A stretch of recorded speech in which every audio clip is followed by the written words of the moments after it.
Hello everyone. You know that very well. On 26th November, we all are celebrating the Constitution Day of India. That is a Savidhan Divas. Nowadays, on Savidhan Divas, reading the preamble has become a matter of pride. It's like we do participate in a national anthem or a flag hosting. So, in light of this, it is very important for us to understand what exactly the preamble is. And this particular date, that is 26th November 1949, has been mentioned in the preamble of the Indian Constitution, and which tells that on this day, we, the people of India, have adopted, enacted, and give ourselves to this constitution. So, with this background, in this talk, I would like to cover some important aspect that is related to the preamble. This talk will be very useful for the people who are preparing for the civil service examination, because a UPSC or any state PCS is fond of asking the various questions in prelims as well as the mains examination from the preamble of the Indian Constitution. Additionally, as a responsible citizen of this country, we should also have to understand what principles we are deriving from the preamble of the Indian Constitution. So that is why I will first start with the reading of preamble. Will give you some uh, background information about the preamble, and then we will also look into some historical aspect which led to the making of Indian Constitution. Though I will not cover in much detail, but I will give you the brief where you can read some historical events in more detail to understand the progress of Indian Constitution. Then after, we will decode each and every keywords that is available in the preamble that has been put by the makers of this constitution. And at last, we will also try to look how the judiciary has interpreted this term preamble. Through this, you can able to understand the very importance of the preamble of the Indian Constitution. So let us start with the very first part. You can see here that I have provided the two preambles. It doesn't mean that India has a two preamble, but if you can see the left hand side part, this is a preamble at a time of the enactment of the Indian Constitution. So you can read the last paragraph of the preamble.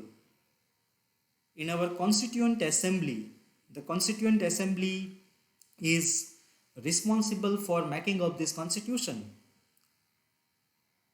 This 26th day of November 1949 do hereby adopt, enact, and give to ourselves this constitution. So this is the only date that has been mentioned in the preamble of the Indian Constitution. Now, if you will look into the right hand side of this preamble, what I mean to say that the preamble has been amended one time, that is on 1976 by 42nd Constitutional Amendment Act. So if you can compare these two preamble, you can realize that on 42nd Constitutional Amendment, the three term has been added into the preamble. That is the socialist, secular, and the integrity. So these three terms were not the part of the preamble before 1976.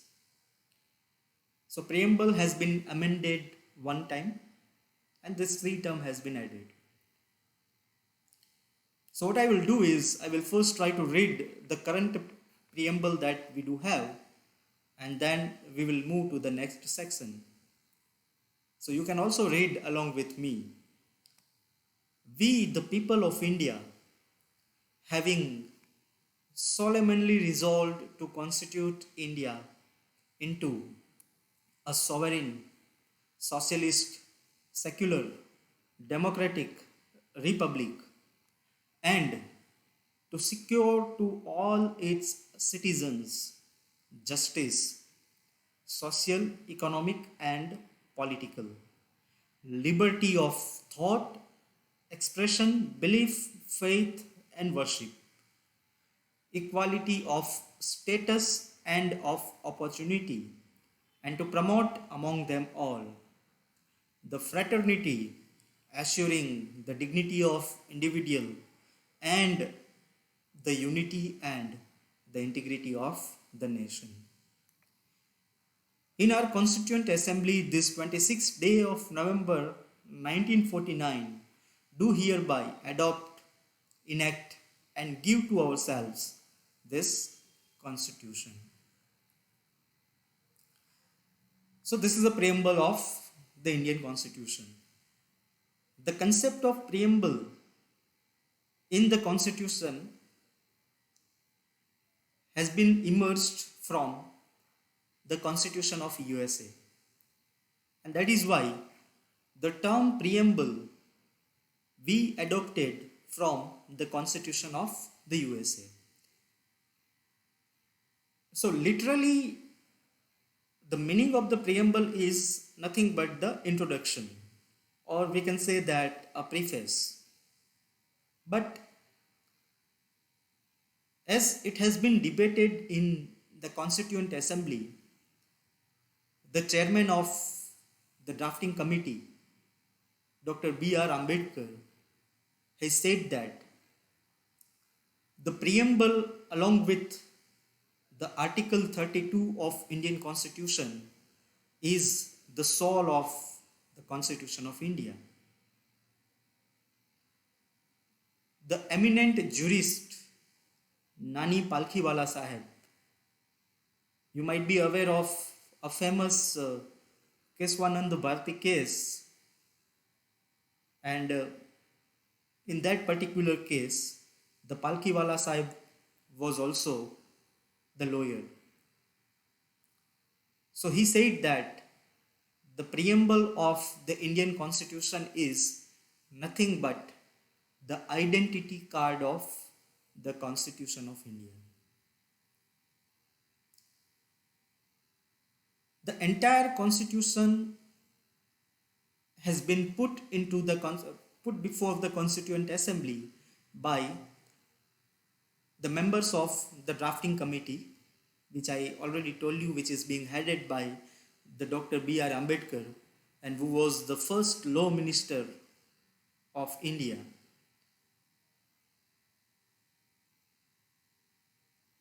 So during the debate of this Constituent Assembly,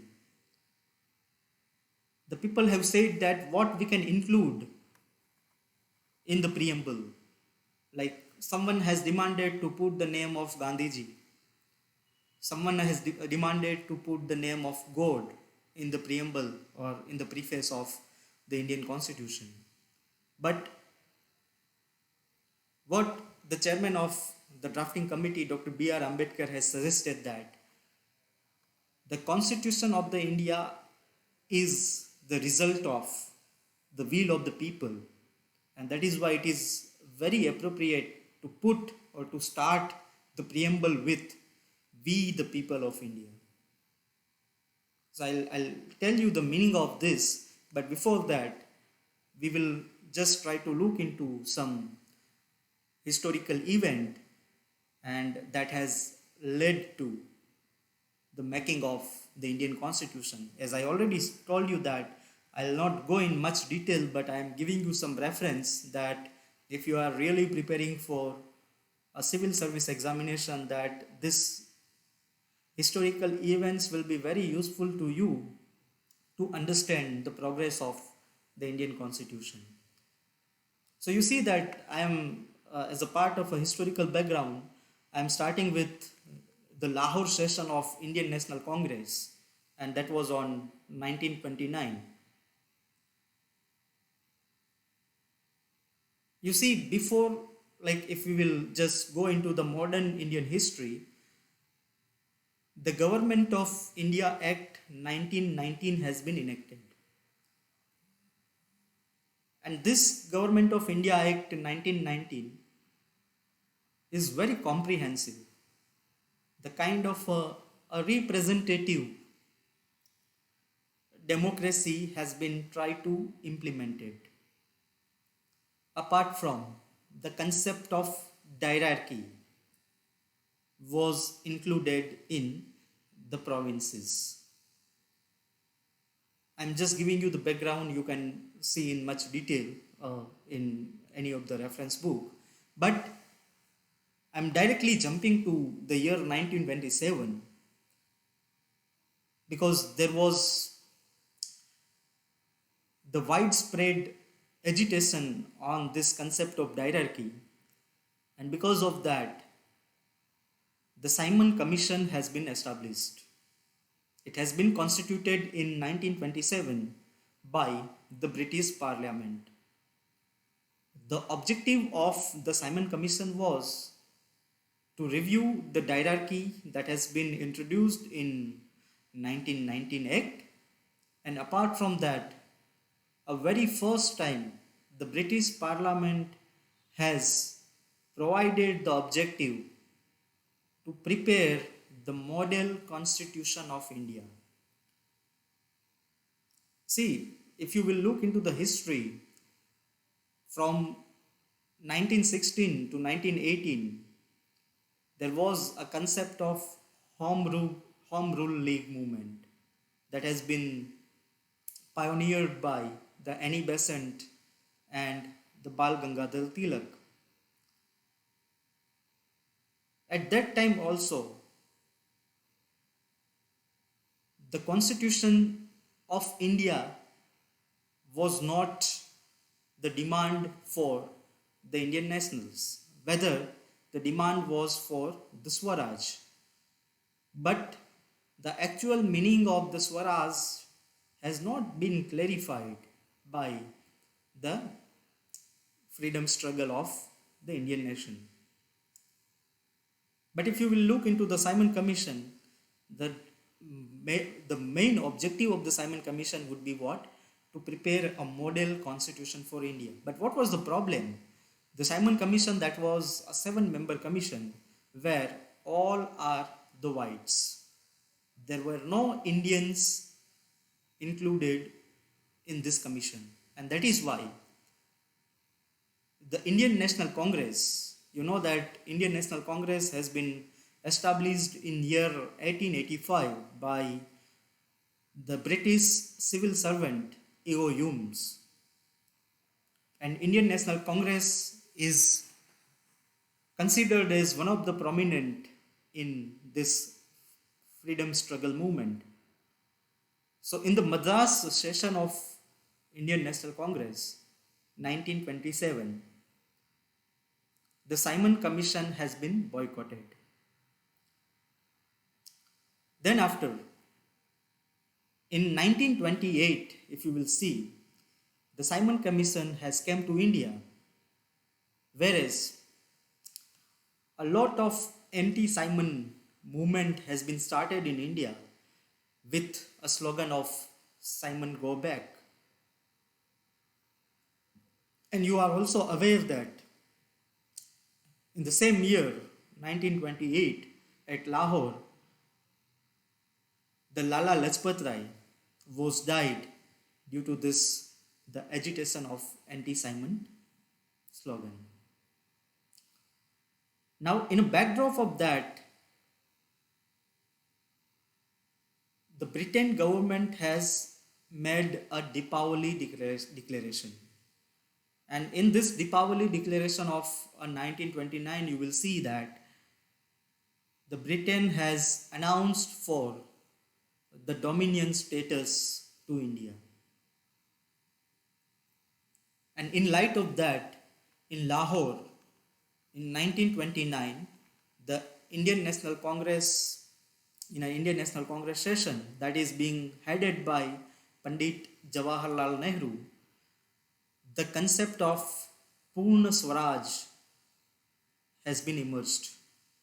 So you see that in the history of India, a very first time the Purna Swaraj has been coined in the year 1929. That is a complete independence. However, in the meantime, the Simon Commission has given its report in the year 1930, and the Britain Parliament has announced the Round Table Conference to discuss the Simon Commission and the further progress on the Constitution of the India. Now, in light of this event, the Indian National Congress has started the civil disobedience movement. You might be aware that there was a lot many of the movement has been, the agitation has been started, like one who has been led by Mahatma Gandhi, that is Assault Satyagraha. We famously call it as a Dandi March.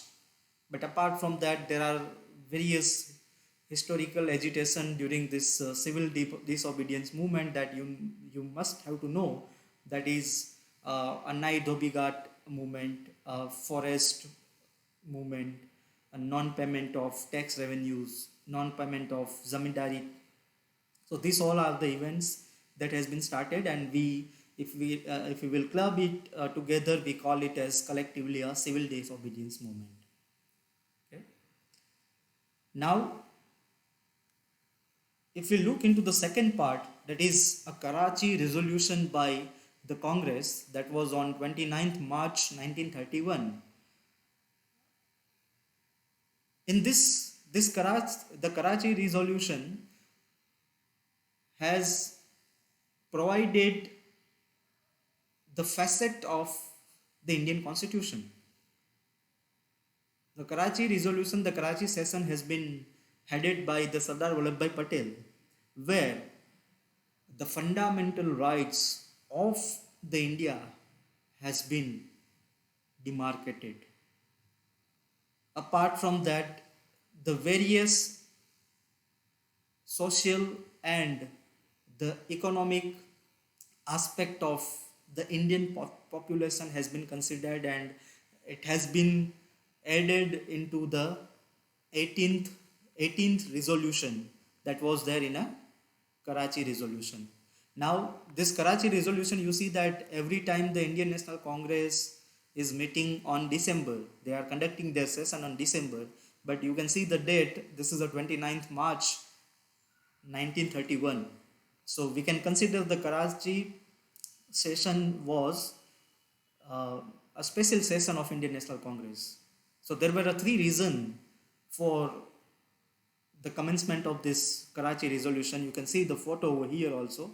This is a historical photo of the Karachi resolution. So there were three background event that has been happened. Okay. The very first is, as I already told you, that the Gandhi has started the salt satyagraha, and in that light, the British has imprisoned him. Okay, so the Gandhi has been released from the jail in backdrop of the Gandhi-Irwin Pact. So there will be a discussion between the Gandhi and the then Viceroy, the Irwin, and there will be one mutual. The conclusion has been arrived that the Indian National Congress will stop or will abandon the civil disobedience movement, and they will going to take a part in the second round table conference. And the third one would be the execution of the Bhagat Singh, the Rajguru, and the Sukhdev. That was on the March 1931 in the Kakori conspiracy case. So this three event, the release of Mahatma Gandhi, the Gandhi-Irwin Pact, and the early execution of the Bhagat Singh, Rajguru, and the Sukhdev, has created a wide, the kind of, I would say that discontent among the population of the India, and it compelled the Indian National Congress to conduct the special session, and where again the complete independence from the Britain has been demanded. Along with that, the model constitution of India by the Indians has been demarcated. So you can also look into that 18 resolutions that has been passed during this Karachi resolution. Now why I am telling this? Because if you will look into the preamble, the some aspect of preamble was nothing but this, it is coming from this part, that is from the Karachi resolution. The third important aspect, that will be the formation of the Constituent Assembly. So for making of the constitution, it has been said that the constitution of the India must be prepared by the Indians only. Okay, and in light of the cabinet mission, the Constituent Assembly, just mark this is a spelling mistake, it is a Constituent Assembly. The Constituent Assembly has been formed in December 6, 1946. Now, this Constituent Assembly is not the fully representative members, has not a fully representative members, but the members that who have participated in this Constituent Assembly in making of the Constitution has directly or indirectly has been contributed to the national movements. So we cannot have any doubt on this Constituent Assembly, though it is not fully representative by the adult suffrage.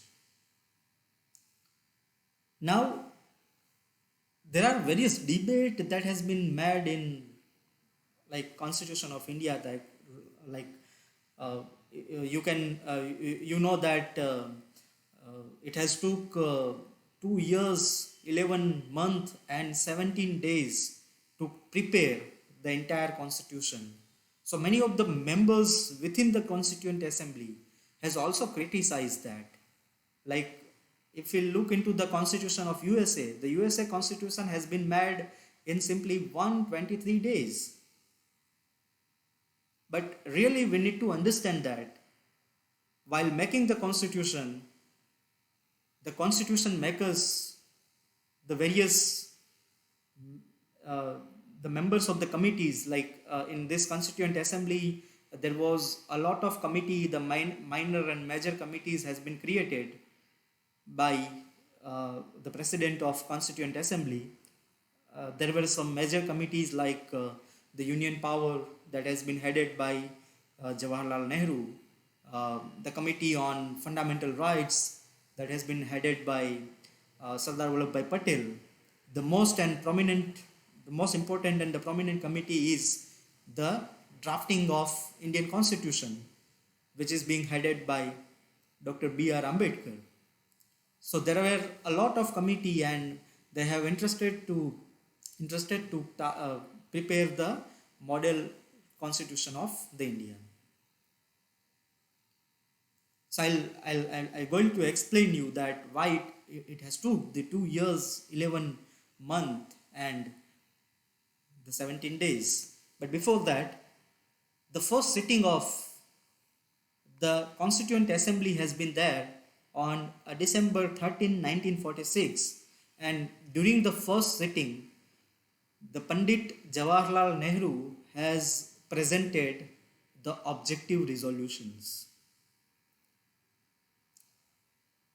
So these objective resolutions has been adopted by the Constituent Assembly, and this objective resolutions is nothing but the preamble of the Indian Constitution.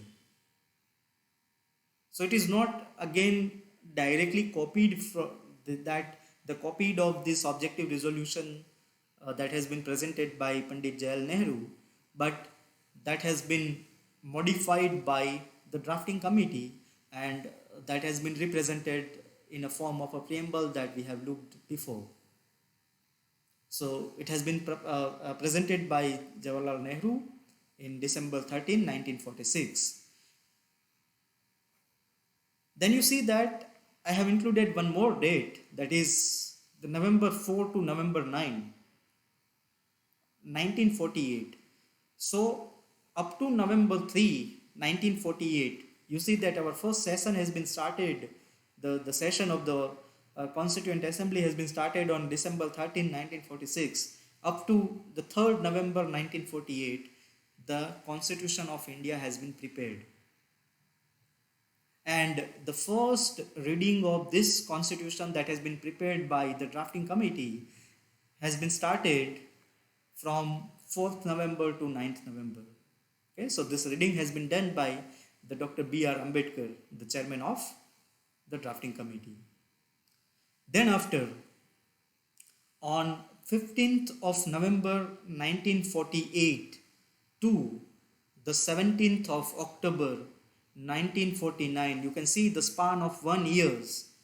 So during that span of 1 year, the clause by clause reading of the every provision of the constitution has been started. So whatever the constitution that has been prepared by the Constituent Assembly, for that 1 year, that 1 year of a period, every clause has been read and interpreted by the Constituent Assembly.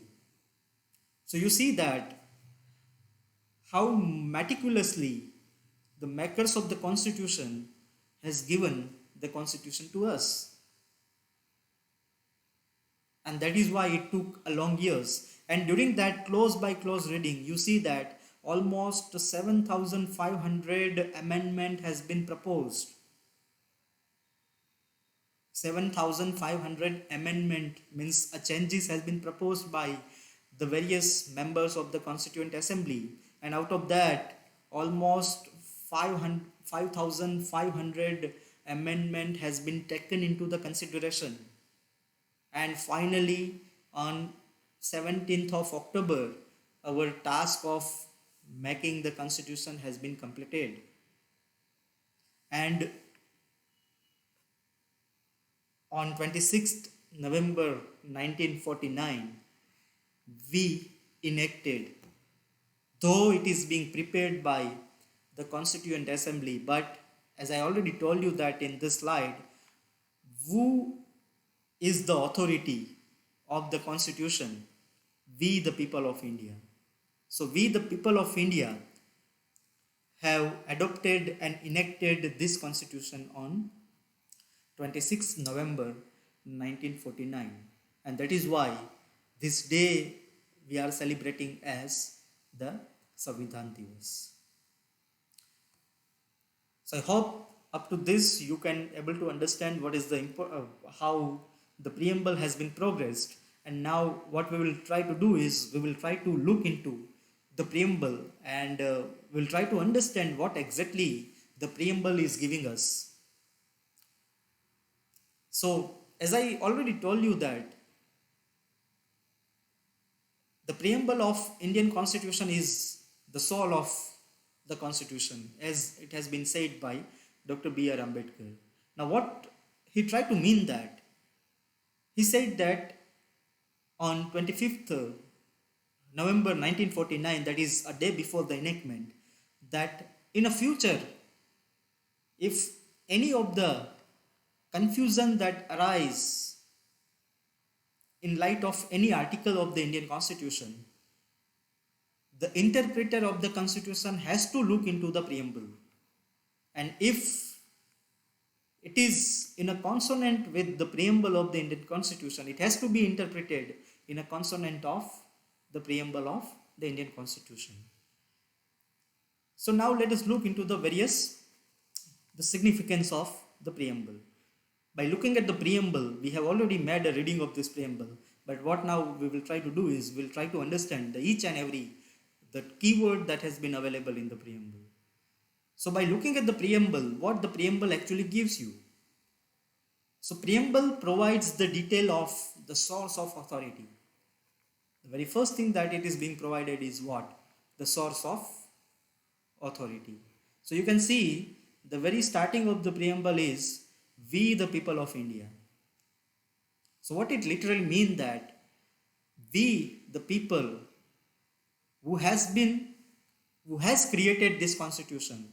This constitution is not the result of any alien power like a British, but we the people of India has resolved this constituent assembly and who has the responsibility to make the Indian constitution. So what is the source of authority? By looking at the preamble, the source of authority is we the people of India. So it might be a question that the source of authority of the Indian constitution has been prescribed in the preamble of the Indian constitution, or according to the preamble of the Indian constitution, who is the source of authority? And there might be many options might be given, that a Supreme Court of India, a parliament, a people of India, or a constitution itself. You see that the source of authority is not again a constitution itself. The source of authority is the people of India. Then if we will look further into the preamble of the constitution, what it provides the ideals. It provides the nature of the Indian polity. So it has been said that what is the nature of Indian polity by looking at the preamble. So nature of Indian polity is what? The India is a sovereign country. The India has adopted the secularism. The India is a socialist country. The India is a democratic country. And again, the India is a republican nation.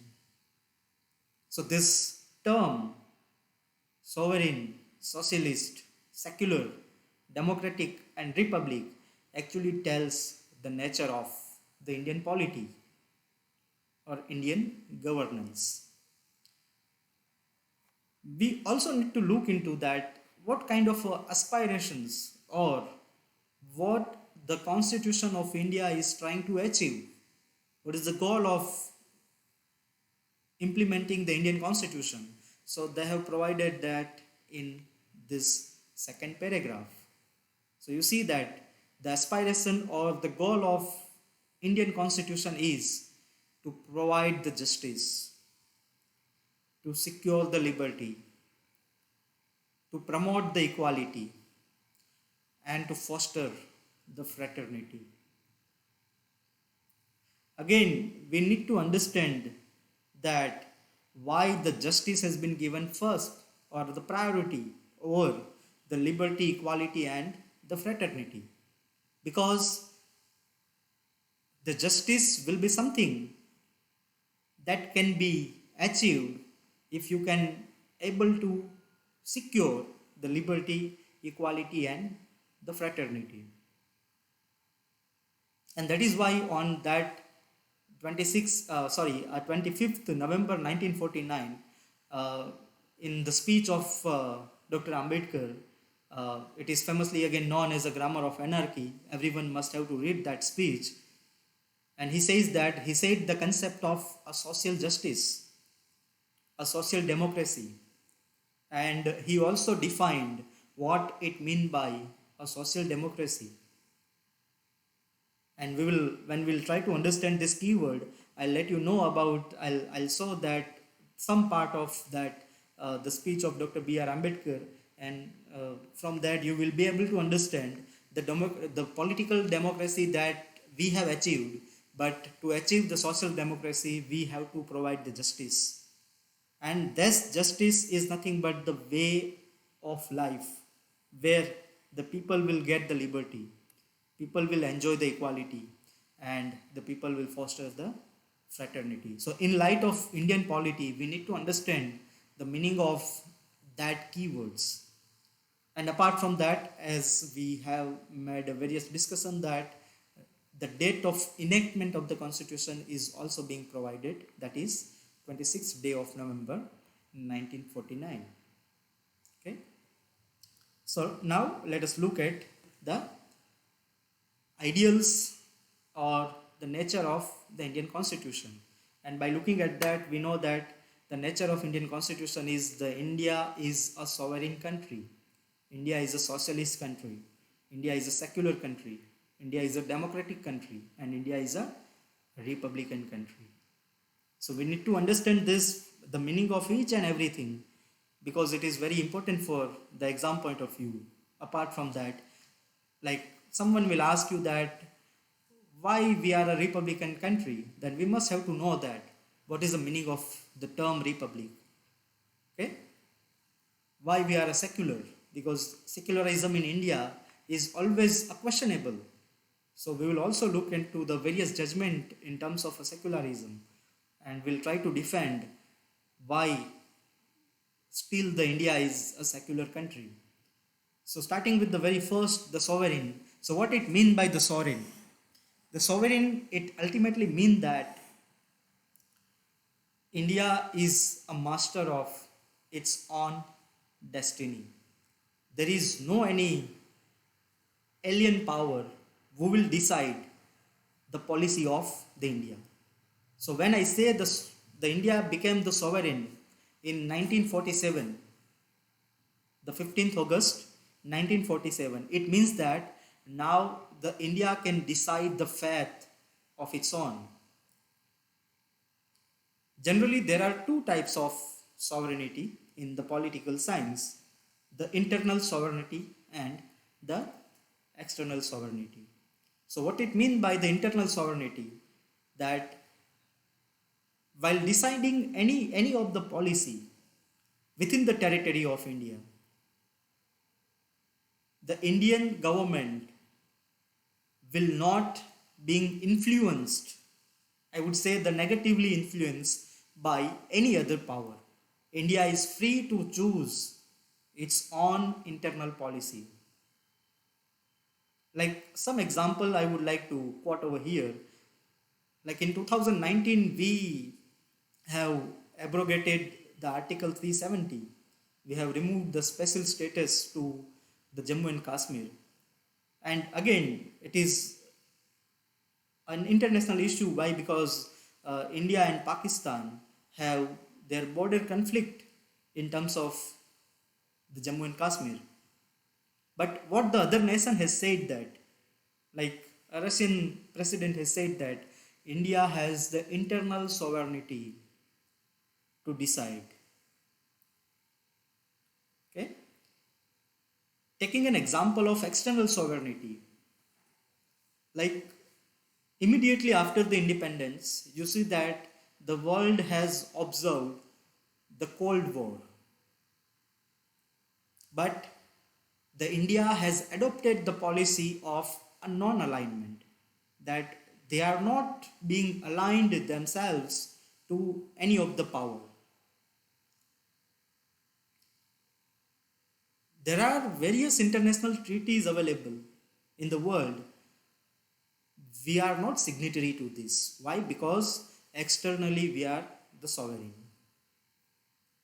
But the external sovereignty or sovereignty in general, it doesn't mean by that India is not going to abide by the international rule. Like we have some international agencies like United Nations and various other agencies like WTO, which is dealing with the trade, IMFs, that is dealing with the economic affairs, the balance of trade. So, in Article 51 of Indian Constitution, it has been mentioned that India will foster the international clause and the international rules.